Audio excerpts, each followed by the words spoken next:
What's up guys? Kumusta kayo? Long time! Ngayon lang ulit ako nakagawa ng video na mayroong boses. Ito, gamit na natin yung ating camera, ating Insta360. Sobrang solid. Kung nakikita nyo yung ating mga bagong uploads ngayon, sobrang solid na itong camera na to. And gusto ko nga lang palang ikwento sa inyo guys kung bakit nga ba ako napabili na itong camera na to, no? So, kasama na rin yung paggawa natin ng video dito sa mga page natin sa TikTok. Kaya ako napabili ng camera. Pero yung pinaka main purpose ko kung bakit ako napabili nito is neto kasing Holy Week napa road trip kami ni Mrs. Dito sa may Aurora, no, sa may Nueva Ecija.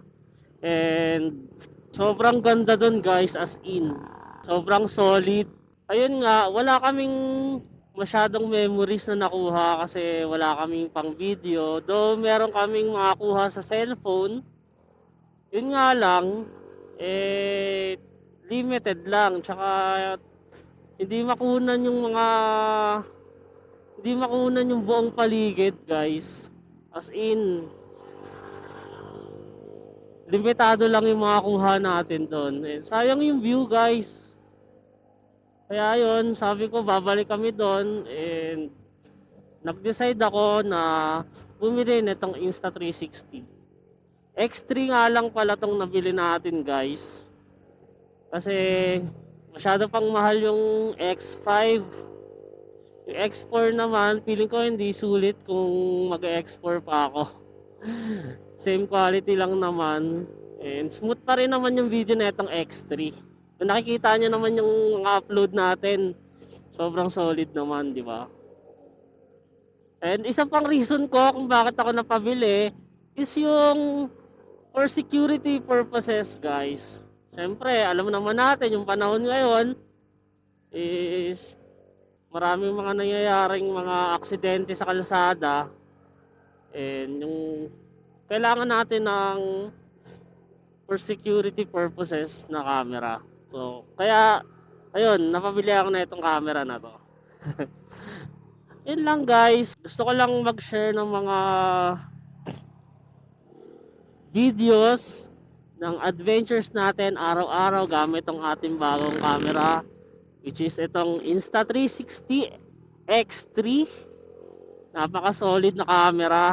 Napakaganda guys. Worth it na i-invest lalo na kung mahilig kayong mag-road trip. Kung nagmo-motor kayo araw-araw, kung gusto niyo